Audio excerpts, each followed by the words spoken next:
Hello and welcome to Through the Bible with Les Feldick. An Oklahoma rancher and farmer, Les Feldick has been teaching homestyle Bible classes for 20 years in Iowa, Oklahoma, and Texas. Les Feldick's unique style of Bible teaching has made the books of the Bible come to life. When Les is teaching, it's so interesting that people say time just seems to fly by. And now, here is Les Feldick. Okay, now we're ready to go once again. We're going to pick right up where we left off in our last program back at Revelation chapter 13. And we left off at verse 14, so we'll pick right up there again. And again, in case we have someone who has never watched our program before, we're just an informal Bible class. I'm just a layman. Don't address me as reverend or anything else. I'm just, as the introduction says, I'm just a common, ordinary rancher. I run cattle all the other days of the week, so this is just something the Lord has given us as frosting on the cake. And we do appreciate hearing from you. And if we can ever be of any help, feel free to call. And remember that our programs are all available on videotapes all the way back to Genesis chapter 1. Now, for those, again, of you who have just tuned in recently, we started on a Through the Bible trip back in Genesis, got up through Daniel, and then we had so much demand for a study of Revelation that we stopped through the Bible. And we're going to spend at least a little while in prophecy, and then we'll go back and hopefully start probably in Matthew 1 sometime down the road, and then finish on through the Gospels, the book of Acts, Paul's letters. And then by that time, I hope the Lord has returned and we'll no longer have to teach. But whatever. Let's pick up where we left off now last week in chapter 13 of Revelation and drop down to verse 14 again. So this false prophet, now maybe we should clarify that again. This false prophet. Now let's see where the Bible delineates that. Come over to chapter 19. Because otherwise you may wonder, well, where do you get these words? Well, I have to always maintain, it's in the book. Just have to find where it's at. Over in chapter 19 of Revelation, verse 20. Here they're defined very clearly. Revelation 19, verse 20. And this, of course, is after the tribulation has run its course and Christ is returned. And then the beast, that is the Antichrist again, the one who headed up that bestial empire, the beast was taken, and with him the false prophet that wrought miracles before him. Remember what we just talked about before we ended our last program, and we're going to come back to it in a minute. And the false prophet that wrought miracles before him, with which he deceived them who had received the mark of the beast, and them that worshipped his image, these, what's the next word? Both. So these are men. And both of these men, born of women, raised up like any other child would be raised, but they become, you might say, tools of Satan. One the political leader, the other religious leader, and they have both been used of Satan, and they both now are cast alive into the lake of burning fire. They don't go to hell. They go immediately to the lake of fire. And then, if you want to take another reference, you come on over to, let's see, chapter 20.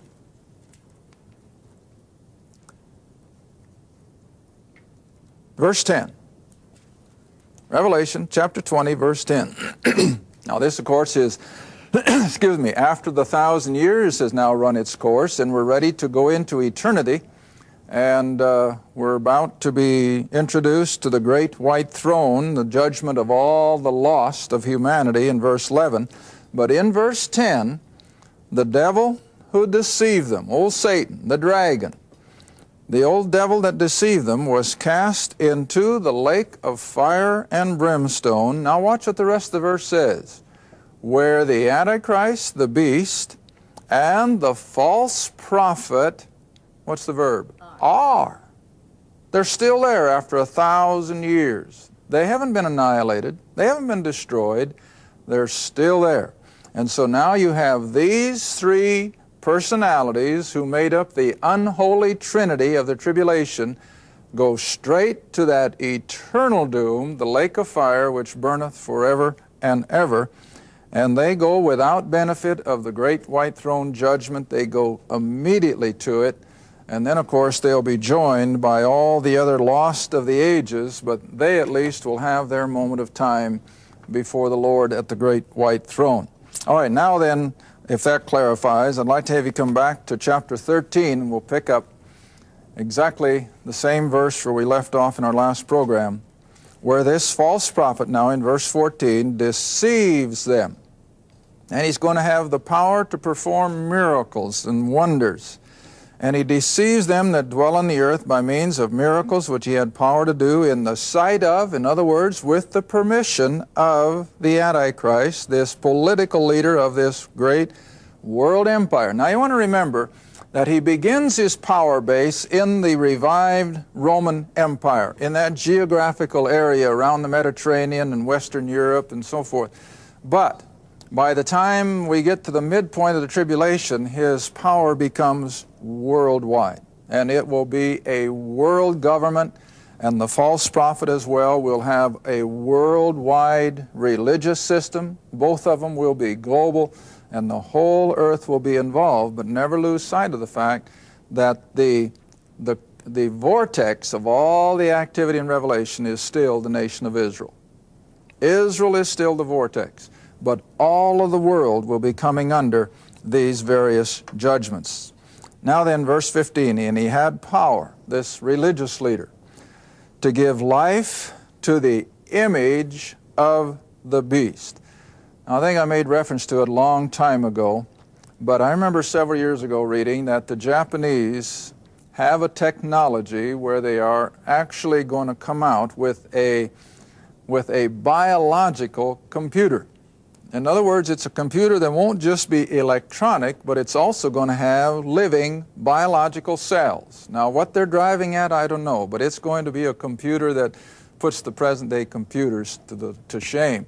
And I think that's just an indication of what we have here, that this image is going to be the brain work of our technology so that it will actually be able to think and speak and give orders. And it's going to have tremendous power. Now, again, one of our national news magazines a few weeks ago had a lead article on the electronic explosion that is about to come upon us, where our television sets will not just be the coming in of information, but it'll also be the outflow of information. In other words, that old TV set will just be the center of everything, incoming and outgoing information. And of course, this is being set up for exactly this kind of a situation, where one world government will have their thumb on every home around the planet. Nobody will be left out. And so this image is going to be able to speak, and it's going to have tremendous power.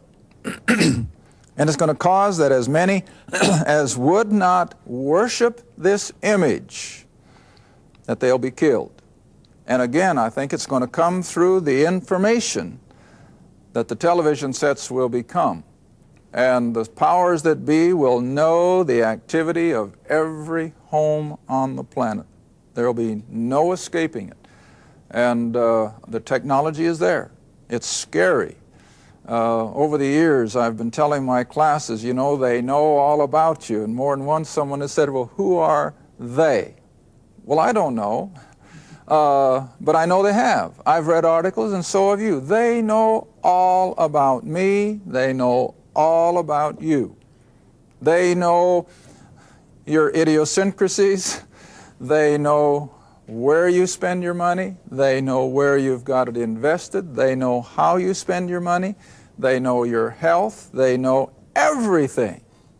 And then the question is, well, who are they? Well, the powers that be, insurance companies, financial institutions, magazines. Now in the farming area, all of our farm magazines will give you a free subscription if you'll just fill out all this information concerning your operation. How many head of cows do I run? How many acres and all that? I've quit filling them out. I'd rather pay for my subscription. They don't have to know. But see, this is what the world is doing. And I imagine it's the same in every other profession or occupation. They want to know everything about your business. And it seems so innocent, but it isn't. It's going to come back to haunt people that somebody out there knows everything about you. I always have to think years back already. Oh my land, this must go back into the early 70s, where a lady I knew was the private secretary of one of the families that owned one of our huge corporations. And her boss asked her to make reservations, I think, here in Tulsa. And they were up in one of the big Midwest cities. And so when she called down to a hotel here in Tulsa, and before she could get any further than giving her boss's name, the gal down here in Tulsa had already punched the computer, and she said, this is the kind of a room he likes, this is the kind of a rented car he wants, this is where he likes to eat. They had it all. And that was 20-some years ago. And so you see, today, they know all about you. They. Who are they? Well, anyway, verse 16. So this religious leader, he causeth all. Now, I'll be identifying him a little further. If we got time in this program, we go over to chapter 17 in a minute. But this great religious leader, this what the Bible calls the false prophet, causeth all, everybody living on the earth, small and great, rich and poor, free and bond, to receive a mark in their right hand or in their forehead, and that no man, no person, now of course the word man here involves women as well as anybody else, and no one might buy or sell except he has the mark of the beast, or his name, or his number. Verse 18, here is wisdom. Let him that hath understanding count or reckon the number of the beast, that is, of the power, the political system, the religious system, the whole bit. For it is the number of man, and that's always what in Scripture? 6. And so his number is 600, 6. That's where we get the 666. All right, now let's clarify. You and I don't have to worry tonight about receiving the mark of the beast. This is a tribulation event, and you and I, if we're believers tonight, will not be here. So we don't have to worry about it. Anyone who has not taken it for whatever reason, and I always give my classes room to think, everybody isn't immediately going to accept this demand to have this mark placed on their forehead or in their hand. Just like Social Security would like to have everybody have direct deposit. But how slow are most people to accept it? They just don't want to do it. They want to see that check come in the mail. They want to be able to deposit themselves. So there's foot dragging. Even though it's probably safer, it's faster. I use it, direct deposit. I'm not afraid of it. But it'll be the same way with this mark of the beast. There will be multitudes of people who will drag their feet, and they're not going to take it right away, just simply because human nature being what it is. So it's not going to instantaneously take over. Now that, of course, will be a blessing in disguise, because you see, anyone who has not yet taken that mark of the beast will have an opportunity at salvation, as those 144,000 Jews will be proclaiming it. But if they have taken the mark, then they can preach their hearts out, and that individual will have no opportunity for salvation. He's doomed the minute he takes that mark of the beast. Now, what's the mark of the beast?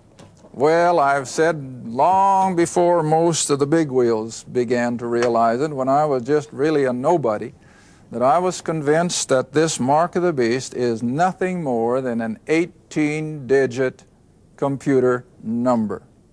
In other words, 3 sets of 6 numbers, or 6 digits. Now, of course, I think you're all acquainted with the little bars and lines on every product you buy, especially in our supermarkets. What's it called? The Universal Product Code. And even tonight, this is, I think, how close we are. The outside bars and the very middle bar have a value of 6.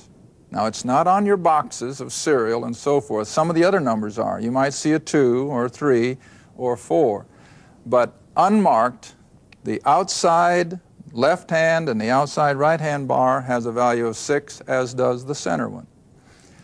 Now you see, all they have to do is expand this Universal Product Code just a couple more lines and you will have 18 digits.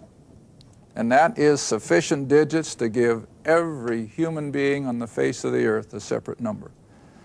Now, if they can keep track of products in a supermarket down to the last nitty-gritty, just by simply running those things over those scanners, then you better bet they're going to be able to keep track of every human being.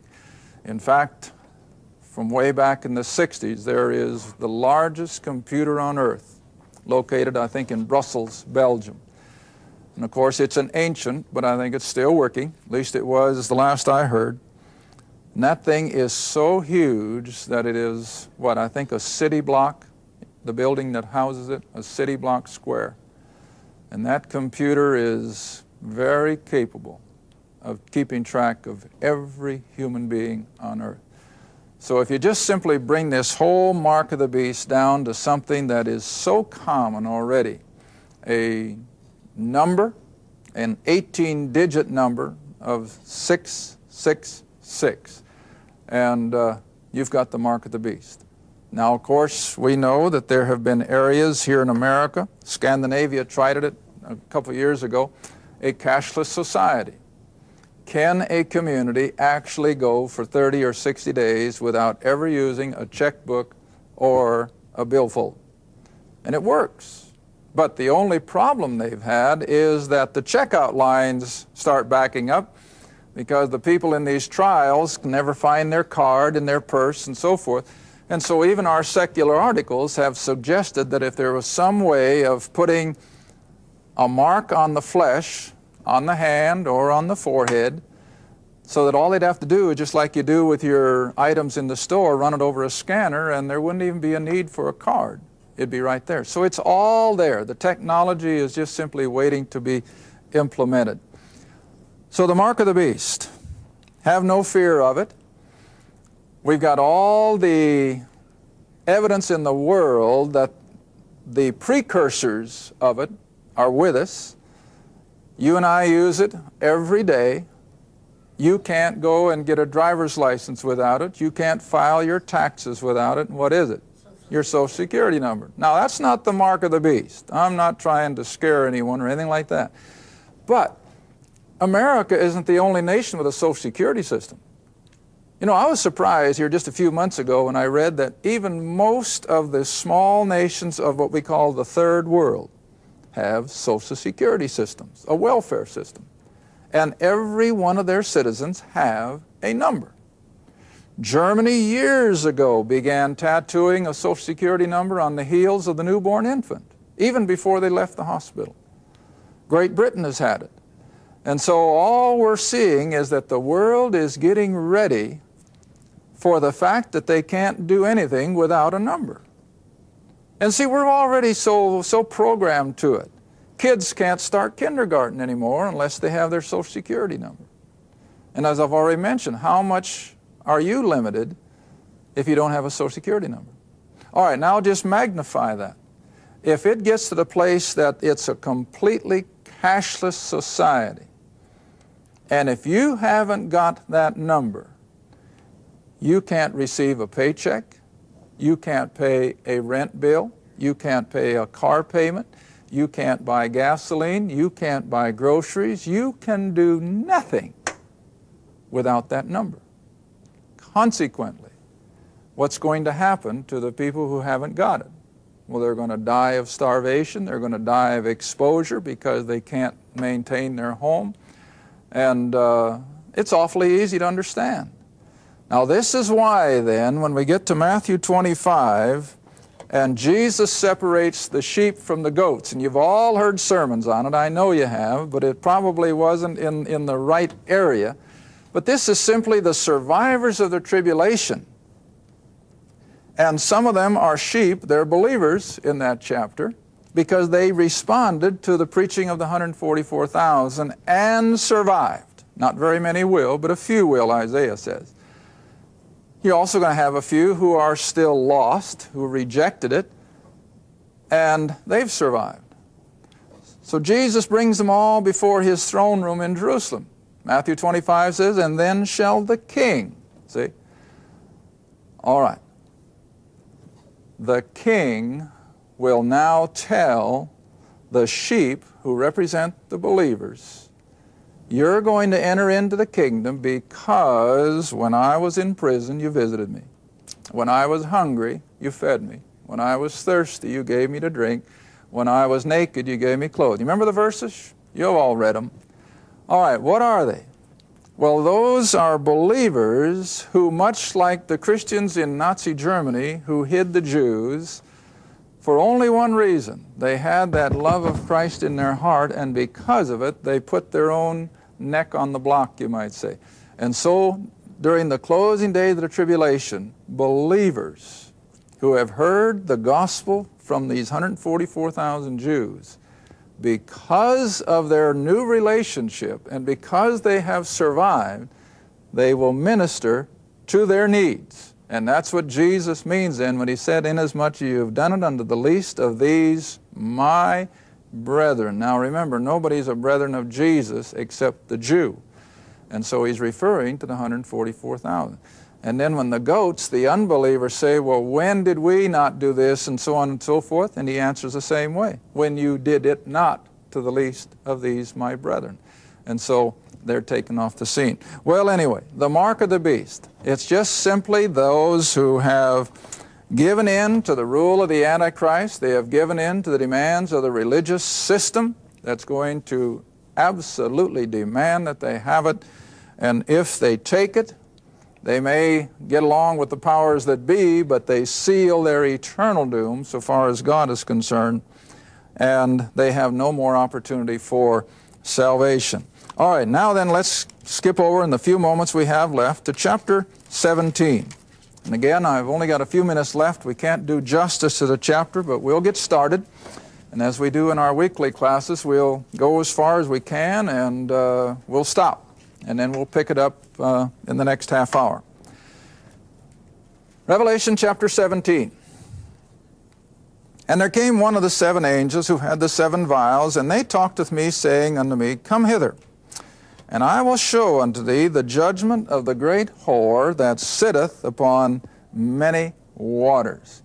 Now, the language kind of shocks us, I know, but we want to remember we're not talking about physical adultery here or immorality. We're talking about spiritual. And you see, spiritual adultery is when religions, organizations, take that from the pagan world and mix it with New Testament Christianity. That is spiritual adultery. Anytime you mix paganism with Christianity, that's prostituting the truth of the Word of God. All right, so this whore, as the word is used, is not a woman of the street or a woman of the evening. This is a system that has adulterated the things of God. Keep that straight as we enter in. And God's going to judge it. Now verse 2. With this system, the kings of the earth have committed fornication, immorality, and the inhabitants of the earth have been made drunk with the wine of her immorality. So he carried me away in the Spirit into the wilderness, and I saw a woman. Now, unfortunate for you ladies that the Scripture so often uses a woman in a bad light, but it does. I'll just give you a few examples. Come back to Revelation. Now, this is not a put down, but it just, on the other hand, shows that some of these things are unavoidable. Come all the way back to chapter 3, here in tribulation. Revelation, no, I said 3, chapter 2, I'm sorry. Revelation chapter 2, and drop down to verse 20. Revelation chapter 2, verse 20.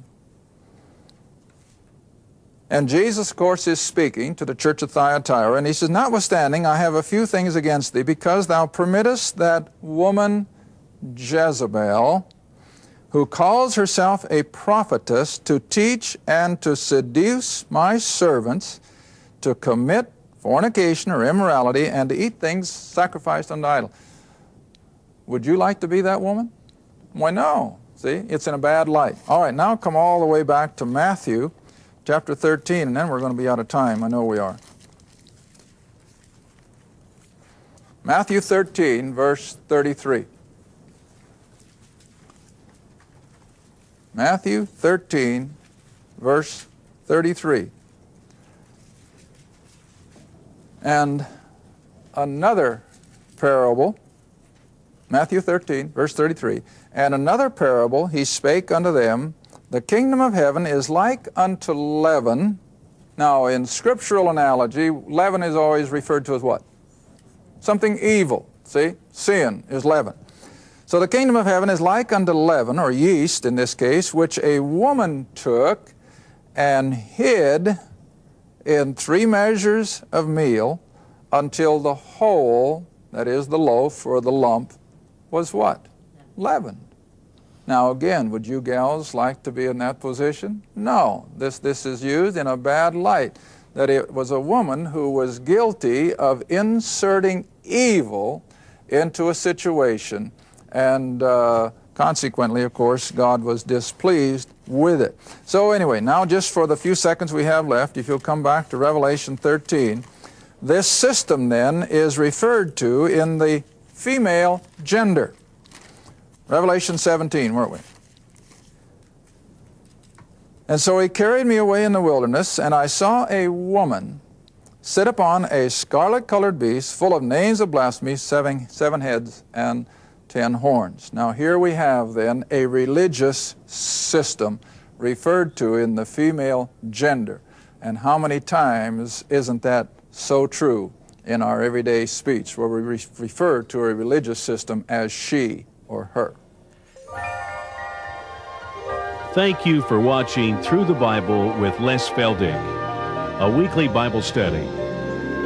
If you would like more information about the Les Feldick Ministries, a Bible study in your area, or about this program, write to Les Feldick Ministries, Route 1, Box 760, Kinta, Oklahoma, 74552.